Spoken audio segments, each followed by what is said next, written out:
guys, welcome back to my channel and to another video. And so in this one I want to go through 5 ways that you guys can use your sketchbooks to kind of make the most of it. And whilst I'm talking about that, I'm going to be painting this watercolour piece here.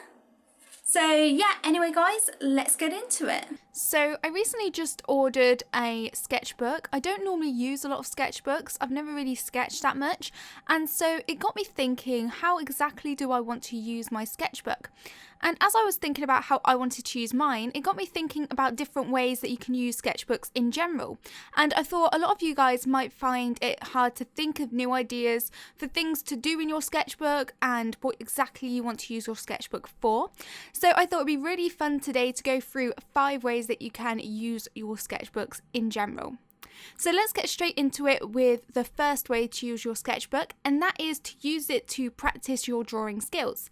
And so this can be your anatomy, your gesture drawing, your figure drawing, or just set yourself maybe a daily amount of time that you want to spend on developing your skills. So like half an hour, and you just use that half an hour to draw and practice your skills and whatever you want to draw in your sketchbook. And so you could use this sketchbook as like a journey of your practicing, and you can see how you can progress and grow with your drawing skills, and just use it to do all of your quick little gestures, maybe figure drawing, anything that you want to do to advance your drawing skills. So it can just be a place where you can do all of your practicing, and this will make it much more of like a safe place to do it because it's all in one place. It doesn't have to be perfect, and it doesn't matter if you mess up because you know this is your practicing sketchbook and it's okay to make mistakes.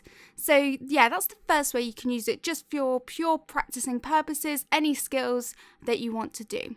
And the second one is if you want to record any ideas or concepts that you have and you might want to include for your final pieces. So you might suddenly be walking down the street, or you might be somewhere and you might find some sort of inspiration and think, oh, that might be really good for this drawing that I want to do. And so you could use your sketchbook to like note down colour schemes that you might want to use in your artwork, or you could use it to like sketch out anything in public that you see as a bit of inspiration for a new piece.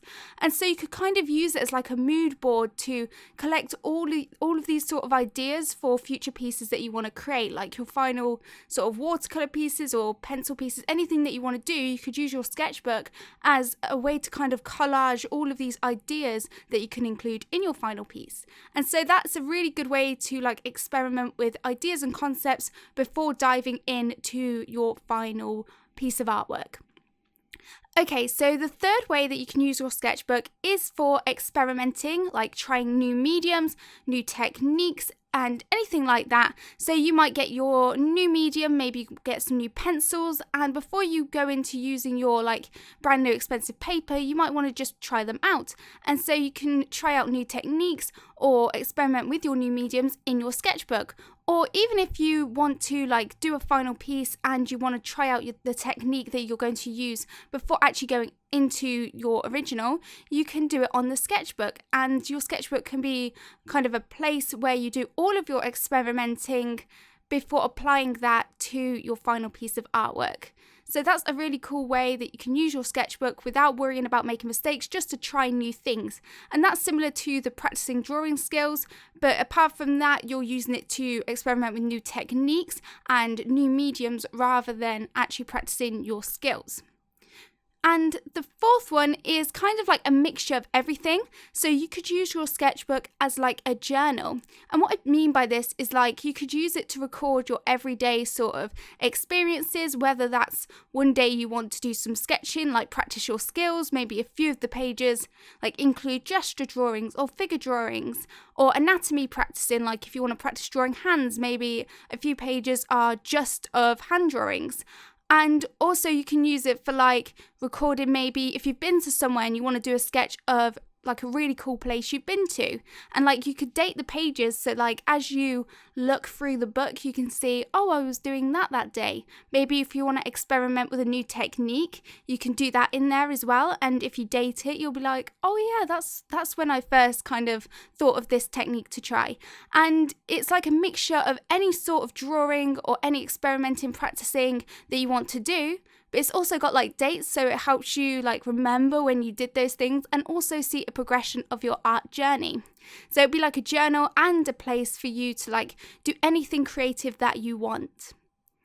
And you can also include final artwork in there. You can even just like cut up things, maybe like from magazines or anything, like stick them in there too to make it like really fun and just to trigger any sort of memories that you had. So it doesn't have to always be art related. You can basically do whatever you want in your sketchbook. And the fifth and final way that you could use your sketchbook is you could give it like a theme. So for me, what I wanted to do was, say, have a few different sketchbooks, and each sketchbook I'd kind of give it its own theme of what I wanted to include in there. So like, I didn't really want it to be like a jumble of all these different things, because as you may know, I do like a lot of different styles. It's something that I really want to try and like reduce and just do a few, but I kind of do a bit of everything. And so maybe I just wanted to have one sketchbook where I do like watercolor portraits, or maybe another one could just be like animal watercolors, or another one could be like any sort of mixed media work or practicing sketches and stuff like that. So you could give your book a theme, and you can like do final artwork in there. So like you could just have your sketchbook like with really good quality paper and just use it to do like your watercolor portraits, or like, I don't know, if you want to paint flowers, you could just have lots of flowers in this sketchbook. And so you could have a few different sketchbooks, but each one has a different sort of theme. This applies to like all of these points that I've made. You might want a certain sketchbook just to practice all of your anatomy and gestures and all of that sort of stuff. And then you might want another sketchbook to test out and experiment with techniques and mediums and come up with ideas for pieces and concepts and make mood boards for your like final artwork and all that sort of stuff. So you don't just have to have one sketchbook, you could have a few different ones and kind of incorporate all of these ways to use them. But anyway, guys, that is my 5 ways to use your sketchbook. There are probably so many more, so if you've got more ideas, please let me know in the comment section and let me know what is your favourite way to use your sketchbook. So for this piece, I used a lot of watercolours. I also used a bit of coloured pencil and a bit of like gouache as well, some white gouache, and I also used some fine liners.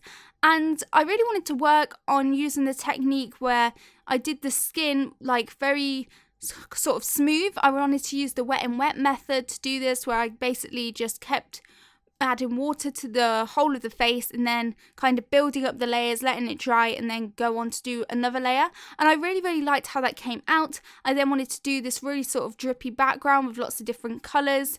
I kind of messed it up when I did like the gel pen in the hair. I didn't really like how that came out. I thought it looked really like fake and unnatural. So I tried to like cover that up, and I used a lot of gouache and some coloured pencil as well to try and cover that up.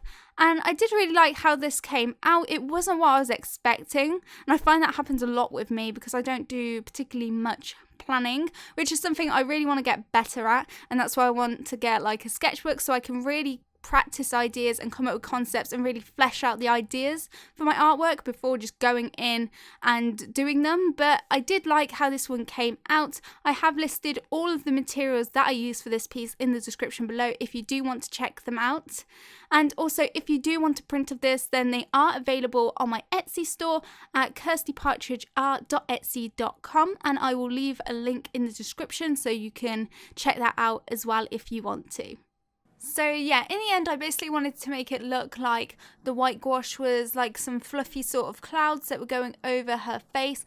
Like, they weren't meant to be clouds, but they're meant to have that sort of look and style, that sort of softness. And I just really wanted to cover up the hair, and I thought some light colours would do that really well. I also added some like watercolours into the gouache, so it wasn't just white, because white gouache was the only sort of gouache I had. So I added like some yellow and pinks on top of it, and it really makes some nice like fluffy effects. And finally, I would love to know any ideas that you guys have for future videos, whether that's art topics that you want to see, tutorials that you want me to do, or any sort of tips and advice you want on anything. Please comment below, let me know. I really want to create videos that you guys will find helpful and useful, so please comment all of your suggestions and I will try to make as many of them as possible, especially the ones where a lot of you want sort of the same thing. I will definitely try to make a video on that. Anyway guys, that is it for the video. I really hope you enjoyed it, and I would love to hear how do you use your sketchbook. And so if you like this video, please give it a thumbs up and also subscribe for future videos, and I've got some more over there that I think you guys might enjoy. But anyway guys, I will see you next time. Bye guys.